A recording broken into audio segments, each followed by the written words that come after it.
Кога имате челична волја, верба во себе, вера, тогаш не постои пречка која не може да се премости, не постои проблем кој не може да се реши, не постои предизвик кој не може да се оствари.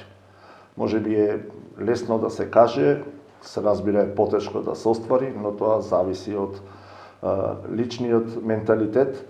А пример за тоа како се ова претходно кажано може да се направи е нашиот охридски суперхерој Марко Пејчиновски, кој подготвува нов предизвик предстојното лето и токму тоа е повод за денешниот разговор во Спорт Плюс. Марко, добре дојде во студиото на Охрид Ньюз. Благодарам на поканата, фала ви што ме имате. Подготвуваш нов предизвик, кршиш стереотипи, тркала, поминуваш граници кои навидом се чинат невозможни, од каде ја црпиме силата и после ќе се вратиме на предизвикот. Силата ја црпиме од различни извори, но најглавниот е мојата вера во Бога. Тоа ми е најголемиот извор на енергија, бидејќи со верување во него имам искусено дека се може да се успее, само преку него. Новиот предизвик е Ironman, модифициран, онака како што ти си го замислил. Се разбира, локацијата е Охрид и Охридското езеро, Струга и околината. Ќе биде тоа во месец август, традиционално кога станува збор за тебе на празникот Света Богородица. 106,8 километри. Трчање, возење велосипед, со точак околу езеро, се разбира, и на крај пливање. Може малку детали? Да, новиот предизвик, како што кажавте, е Ironman, но во мојот случај модифициран кон потешкиот начин. Во која смисла го кажувам тоа? Стандардниот Ironman е 180 км возење велосипед, 42,2 км трчање и 3,8 км пливање. Јас го видоизменив во 42,2 км трчање, 42,2 км возење велосипед и 22,4 км пливање. Односно, исто колку што се дистанците помеѓу Свети Наум, Струга, од Струга повторно назад до Свети Наум и од Свети Наум со пливање до Охрид. Тоа е новиот модифициран Ironman. Не знам дали некој што е спортски фанатик ќе го признае како Ironman, но кој знае, можда ќе е нов триатлон или маратон што можда помене ќе се именува или ќе е нов во светски маратон. Да, Ironman Марко, ќе бај Марко. Да. Стартуваш со трчање, потоа оди возење, нели, велосипед околу езеро и на крај доаѓа 22 километри, нешто повеќе пливање од Свети Наум до градското пристаниште. Да. Тоа го направив поради проблемот кој повеќето го знаат на мојата лева нога. И сакав најтешкиот дел да е прв, но како што идат предизвиците, секој маратон посебно ќе е со иста тежина. Како се подготвуваш за предизвикот? Веќе веројатно си во процес. Да. Моментално сум фокусиран повеќе на делот за трчање и пливање, бидејќи таму имам најголем проблем. Пливањето ми стана огромен проблем, имам нова повреда која нема да навлегам сега, туку како што поминува времето ќе спомнам за неа и зашто не сум навлегол сега, туку сакам потоа да можам да ги инспирирам и преку таа повреда и на другите. Бидејќи во тие два маратони посебно имам најголем проблем и најголем предизвик, моментално сум целосно фокусиран на нив, но забрзо ќе почнам да и со возењето велосипед. Секогаш кога ги правиш твоите, нели, подвизи, главна твоја порака е дека со волја, со верба во себе може да се реши секој проблем, може да се живее успешно со секој проблем и ништо не мора да представува хендикеп и дека некои работи кои навидом изгледаат невозможни стануваат возможни. Точно така. Да. колку луѓе си инспирирал досега, дали некој ти пришол, ти се јавил, ти пратил порака дека променил нешто во животот гледајќи што ти правиш со сите твои проблеми?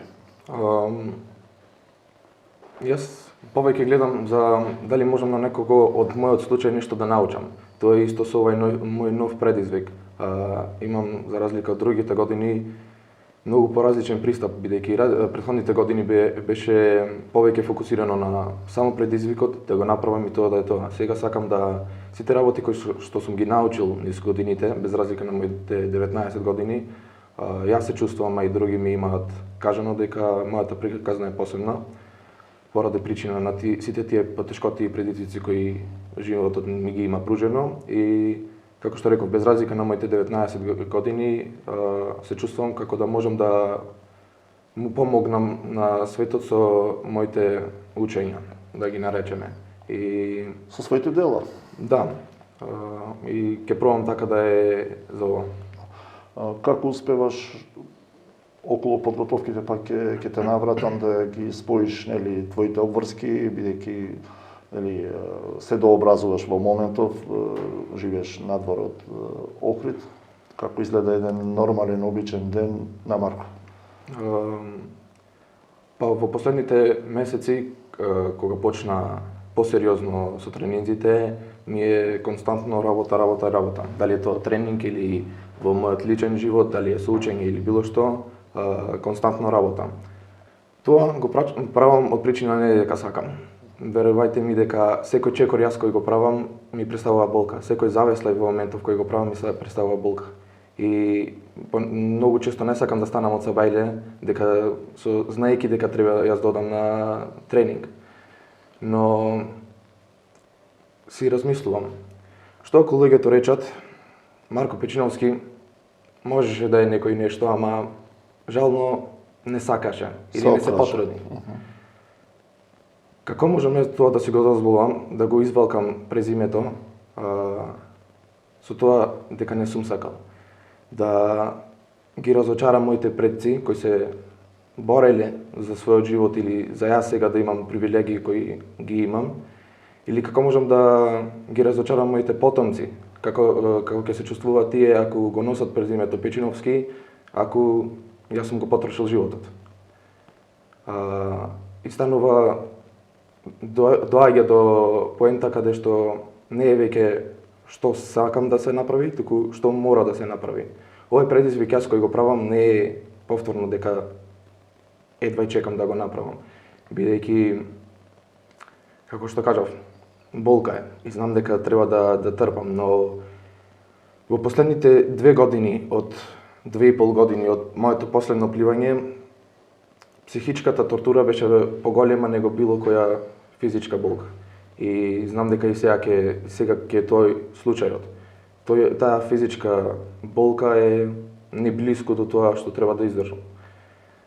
И можеме да се навратиме на тие 2 години наназад, кога го завршив јас тој предизвик. Целта на првичната цел на тој предизвик, триаголникот, 64 км пливање, ми беше да го завршам, бидејќи не се чувствував дека 2019 година бев тој што требаше да сум, односно ги имав тие болки со ногата што морав да го прекинам пливањето. Но, како што некои знаат, а некои не знаат, таа 2022 година почина и мекано, која боледуваше со рак и дали јас свесно или несвесно јас тоа пливање го посветив на неа. И кога го завршив јас тоа пливање, кога видов дека таа не е тука, тогаш сватив дека веќе не е тука, дека немав на кого да му го посветам односно пливањето, се осетив многу празно, многу.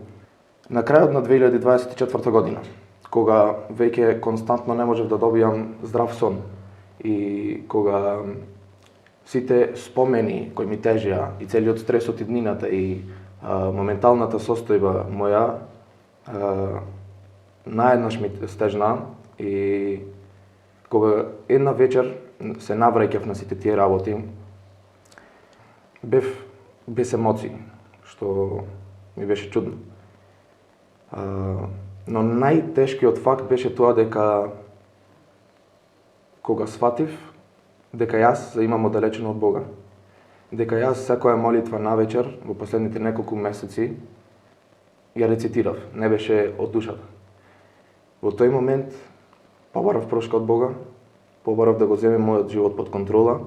Во истиот момент ми се избистрија мислите, ми падна целата таа тежина од на срце и како идејата да ми скокна за овој предизвик, бидејќи пак ќе кажам, јас можев и да не го правам овој предизвик, на никого не му должам ништо. Но знам прво дека јас самиот си должам, дека ова го правам за да му покажам и на другите дека без разлика каде и да сте изгубени, дека има надвор, има начин за надвор со помош на Бога. Овај излез од таа бездна го правам преку овој предизвик, но секој има различен начин на тоа како ќе го прави. Но јас сакам да ги научам на луѓето како да се тргнат од таа бездна, како да го контролираат мозокот, односно преку сакање на работите кои ги мразат.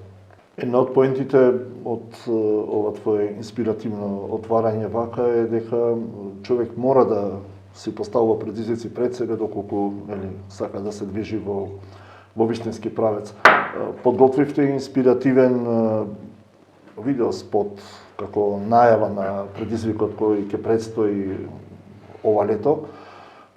Снимен е во Охрид и навистина лично ме одушеви затоа што е полн со емоции. Чија беше идејата, како го реализиравте? Па како што кажав, кога веќе се одлучив дека ќе правам овој предизвик, почна да ми идат идеи, бидејќи не сакав да е како претходните години, како што кажав, само го правам предизвикот и тоа да е тоа. Сакав да оставам трак и белег и се одлучив на такво видео најава и многу ми помогна тоа што во тој период татко ми пушти поранешно интервју од него и од мајка ми каде што зборуваат за мене. И мајка ми кажа реченица што е на крај на видеото, поентата на тоа што пливат беше за да најде желба за живот. Истото и сега, тоа е пораката, потрага по желба за живот. Како што го гледав интервјуто повеќе пати, јас полека го пишев тоа сценарио за видеото. И благодарност до Перспектива Рекордс кои беа сосема професионални и мојата идеја ја претворија во реалност и сум многу задоволен со тоа видео и тоа видео ќе според мене ќе живее долги години. Ти си најмладиот кој го преплива Охридското езеро, од Светинаум до Охрид, од Охрид до Светинаум го преплива така наречениот триаголник. Речи си нема нешто што кое не си намислила, не си го остварил да. Гледаш ли лимит некаде, чувствуваш ли некакви граници до каде или се предизвикуваш постојано? Ќе одиме чекор по чекор, бидејќи како што поминува животот, сваќам дека не секој ден е гарантиран.